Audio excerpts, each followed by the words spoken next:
Earthworm Jim. It's one of those series that should be a household name still today, but instead was lost to time thanks to one poor game rushing it into an early grave. Earthworm Jim had two great games on the Genesis and Super Nintendo, both of which were ported multiple times and were hailed as a great way of doing parody in gaming while also adding a ton of variety. The well runs deep with Earthworm Jim, with all of its eccentric characters and strange locales. That was proven in the cartoon alone, arguably one of, if not the only, good video game cartoon ever.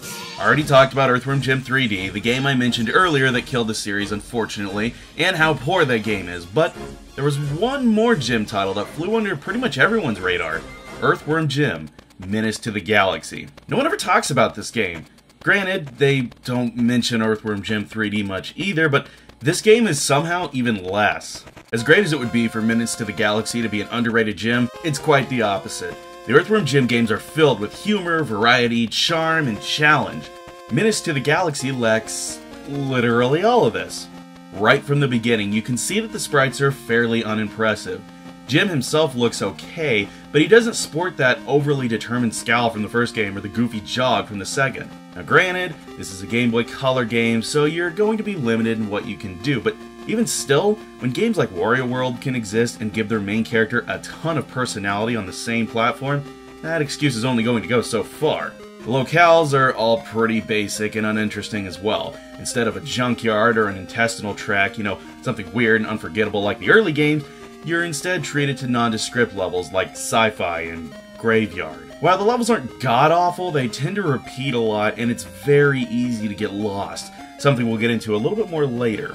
The ultimate downfall of Menace to the Galaxy's art is that it's as bland as rice. You could pluck Jim from this game entirely and replace him with a different character and never know that they weren't supposed to be there. And the same holds true with the music. Part of what tied Earthworm Jim together so nicely was Jim's yelps of pain and shouting at the end of each level. Groovy! Yeah, that. Again, this is a Game Boy Color game, so it's expected that sound has to be sacrificed, but unfortunately, not only do the sound effects take a hit, so does the music. In all honesty, even as I'm writing this review, I can't think of a single track from this game. Like all the graphics you look at, the sound is so bland and forgettable. There's no one track that stands out, nothing that'll get your blood going, nothing. It's just there and it's as inoffensive as everything else. But that can't be said for the gameplay. About the only thing that plays the same as other Earthworm Jim games is standing still when firing and shooting in all different directions. You can grab power-ups for different guns, and even Jim's pocket rocket, which lets you fly anywhere in the level for a limited amount of time. But the real problem, the thing that kills this game, is that it's not a simple platformer.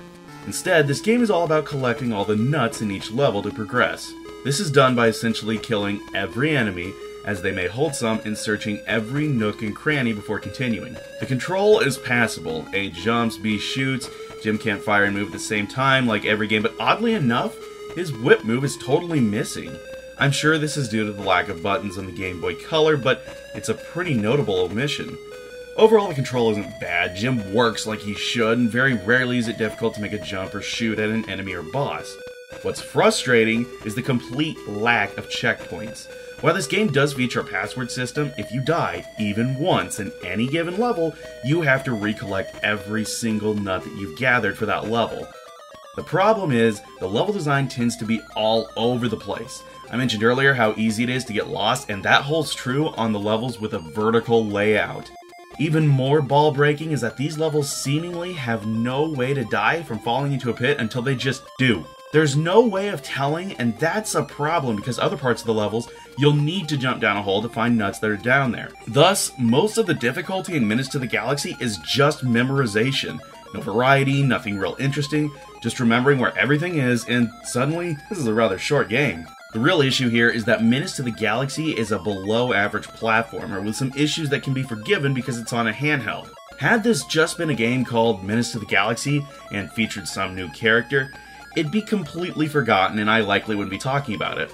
The reason that we're bringing this up is because it's called Earthworm Jim, Menace to the Galaxy. It's a game that had all the potential in the world despite the hardware. That just falls flat with the license. Part of this could also be chalked up to the original creators having nothing at all to do with the project.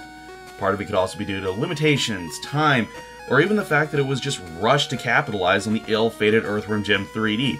as it was released a mere 2 weeks after 3D. But in the end, Jim's last outing was easily his worst, and he still lies dormant to this day because of it.